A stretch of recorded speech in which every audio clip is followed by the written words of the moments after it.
मौजूदा महिला आरक्षण बिल जहां आज चर्चा का विषय बना हुआ है, तो वहीं इसका इतिहास भी उतना ही चर्चित रहा है। दशकों से सरकारों की कोशिश इस बिल को पारित करने की रही है, लेकिन क्या कुछ अड़चनें आई, जरा ये भी समझते हैं। तो चलिए फ्लैशबैक में चलते हैं। मार्च 2010 की दोपहर राज्यसभा में अफरा तफरी मची थी। समाजवादी पार्टी के सांसद नंद किशोर यादव और कमाल अख्तर चेयरमैन हामिद अंसारी की टेबल पर चढ़ गए और माइक उखाड़ने की कोशिश की। राष्ट्रीय जनता दल के राजनीति प्रसाद ने बिल की कॉपी फाड़कर चेयरमैन की तरफ उछाल दी। लोक जनशक्ति पार्टी के साबिर अली और निर्दलीय सांसद एजाज अली ने भी डिस्कशन रोकने की कोशिश की। ये लोग महिला आरक्षण विधेयक का विरोध कर रहे थे। अगले दिन यानी 9 मार्च 2010 को हंगामा करने वाले सभी 7 सदस्यों को सस्पेंड कर दिया गया और मार्शल उन्हें पकड़कर बाहर ले गए। इसके बाद विधेयक पर वोटिंग हुई। इसके पक्ष में 186 मत पड़े और विरोध में सिर्फ 1 वोट। पहली बार प्रस्तावित होने के 14 साल बाद महिला आरक्षण विधेयक राज्यसभा में पारित हो गया। इसके बाद से 13 साल हो गए, ये बिल लोकसभा में पास नहीं हो सका। अब 2023 में मोदी सरकार ने भी इसे लोकसभा में पेश कर दिया है। अगर ये पारित हो गया तो लोकसभा और विधानसभा चुनावों में महिलाओं के लिए 33% सीटें आरक्षित हो जाएंगी। 1996 में 13 दलों की गठबंधन वाली यूनाइटेड फ्रंट सरकार ने इस दिशा में पहली कोशिश की थी। उस समय के कानून मंत्री रमाकांत डी कपल ने संविधान में 81वें संशोधन के लिए संसद में एक बिल पेश किया। इसके तहत संविधान में 2 नए कानून अनुच्छेद 330A और 332A जोड़ा जाना था। जनता दल समेत सरकार को समर्थन देने वाली कई पार्टियों ने इस बिल का विरोध कर दिया। इस विरोध से सरकार घबरा गई।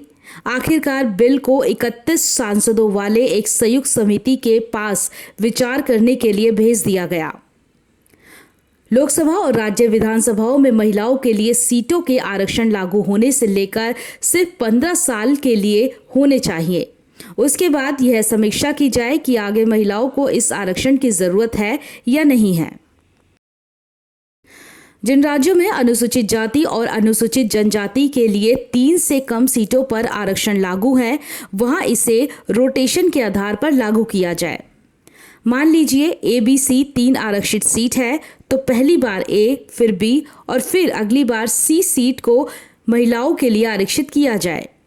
संसद के तर्ज पर ही दिल्ली विधानसभा में महिलाओं के लिए सीट आरक्षित करने की बात में बिल में SC, ST के साथ OBC महिलाओं को भी उचित सम्मान मिलना चाहिए। साथ ही उन्होंने आबादी के अनुपात में महिलाओं को आरक्षण देने की बात कही थी। वाजपेयी सरकार ने इसके बाद 3 बार 2000, 2002 और 2003 में इस विधेयक को आगे कानून बनाने की कोशिश की।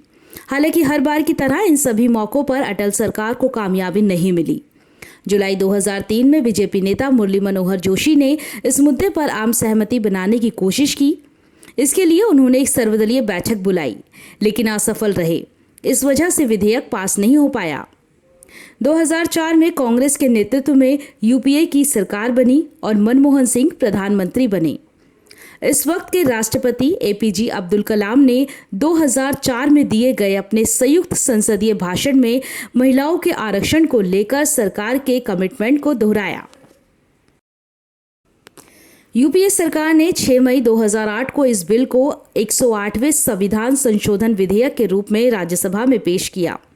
इस दौरान सपा सांसद अबू आदमी ने कानून मंत्री HR भारद्वाज की तरफ दौड़कर बिल फाड़ने की कोशिश की थी। 9 मार्च 2010 को राज्यसभा में महिला आरक्षण विधेयक भारी बहुमत से पारित हुआ। बीजेपी, लेफ्ट पार्टियों और JDU ने बिल का समर्थन किया था। इसका विरोध करने वालों में समाजवादी पार्टी और राष्ट्रीय जनता दल शामिल थी। हालांकि UPA सरकार ने इस बिल को लोकसभा में पेश नहीं किया। कांग्रेस को डर था कि अगर उसने बिल को लोकसभा में पेश किया तो उसकी सरकार खतरे में न पड़ जाए। ऐसे में इस बिल को लेकर विपक्ष से लेकर सरकार के बड़े नेता अब अपना क्रेडिट ले रहे हैं। नो डाउट इस बिल को लेकर मेहनत सभी पार्टियों ने की है, तो क्रेडिट भी सभी को बराबरी का जाना चाहिए। तो वहीं इस बिल को लेकर बॉलीवुड से लेकर राजनीतिक महिलाओं की प्रतिक्रिया भी सामने आ रही है।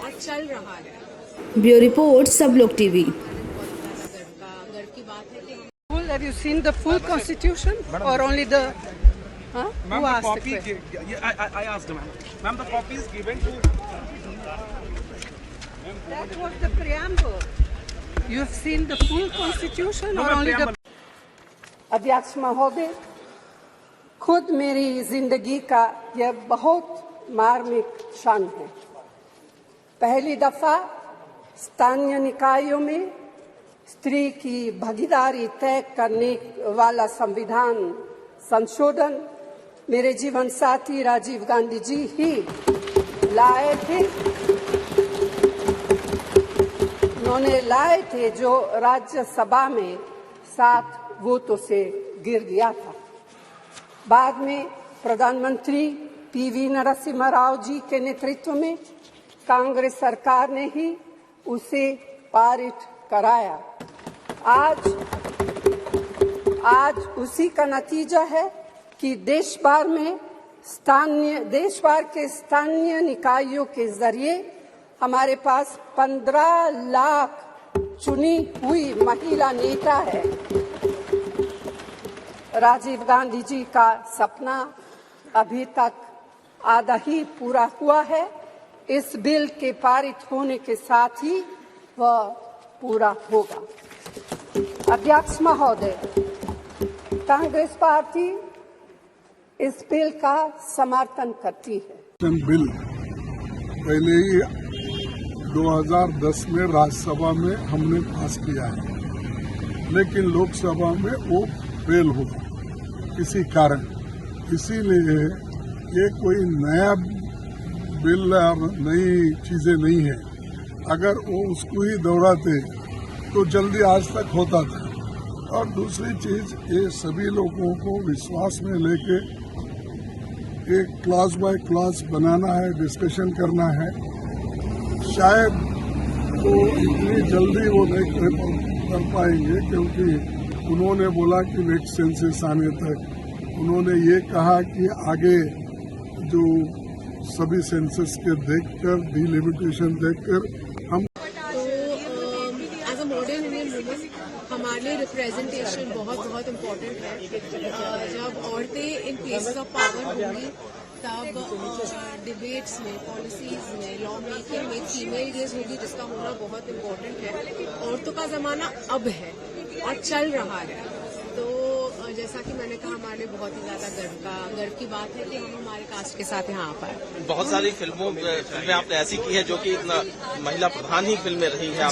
तो आपको लगता है कि अब जो है ये बहुत बड़ा सिग्निफिकेंट चेंज आने वाला है पॉलिटिकल एंड सोशली का?